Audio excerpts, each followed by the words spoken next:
Today is all about building an epic all-white PC capable of 4K gaming. Can our RTX 5070 actually handle that? Well, let's find out.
The fans that we're going to be using today are very interesting. These are the TCOMAS FC700 Pros. Now, they were thinking performance when they made these. There's no concentration on putting RGB over the blades. They used premium material for the blades, for extra performance, plus they made it 30mm thick, so you're getting more static pressure, more airflow through this fan. But for those who do like RGB, they've actually implemented a small, tasteful amount around the edges. These days, I really like to see fans come with a quick connection, which these do have. And what that means is there's only one cable coming out to avoid all of that cable clutter that fans can provide. And because these fans are 30mm thick, it means that they are better on radiators because it creates more static pressure, which means that it can force air through tight spaces. These fans can also go all the way up to 3200 RPM, but that does mean you'll be seeing around 41 decibels, which is actually not too bad, but trust me, you're not gonna have to run these at 3200 RPM. So maybe what we can do is when we finish the build, we'll put a little bit of smoke through it and we'll actually visualize how well these fans move the air.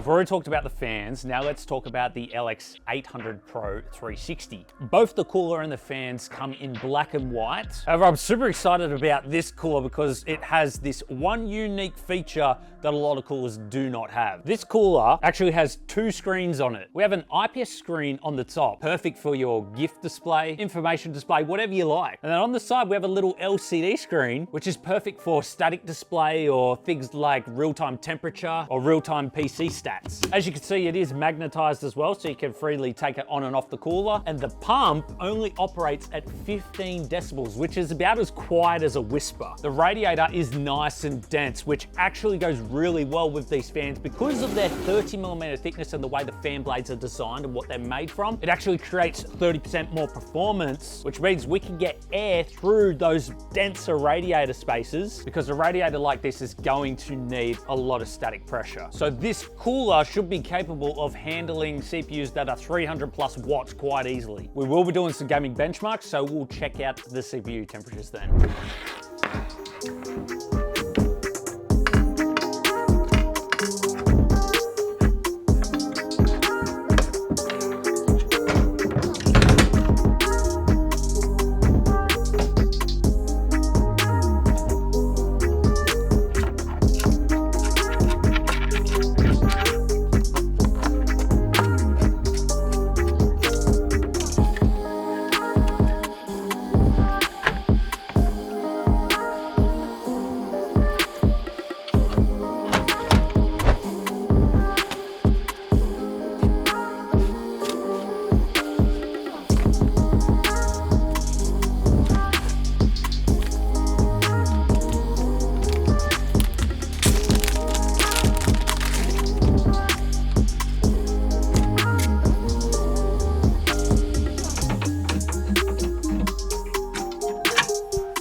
Avatar Frontiers of Pandora 4K Ultra settings, our CPU was maxing out at 57 degrees, while our GPU maxed out at 66 degrees. We achieved an average of 69 FPS. Call of Duty Modern Warfare 2 4K Ultra settings, our CPU was utilized a lot more. We ended up seeing 62 degrees on the CPU and 65 degrees on the GPU with an average of 72 FPS. Doom 4K Ultra Nightmare, our CPU was hitting 58 degrees, while our GPU maxed out at 64 degrees, and we saw an average of 107 FPS. Black Myth Wukong 4K high settings, this was the only 4K game we tested which we could not max it out. The CPU reached 58 degrees, while the GPU reached 64 degrees with an average FPS of 79. Well, what a fun build. I will say the only negative that I have about this build is it is very hard for companies to match up the different whites that are used in their components. Some have a cooler tone, some have a warmer tone. I wish they could somehow all collaborate and just come up with the one agreed upon white color that they should use. But apart from that, I think this build turned out fantastic. And if you enjoyed this build, then we actually have an all blackout build, which honestly I think turned out even better. Go check it out.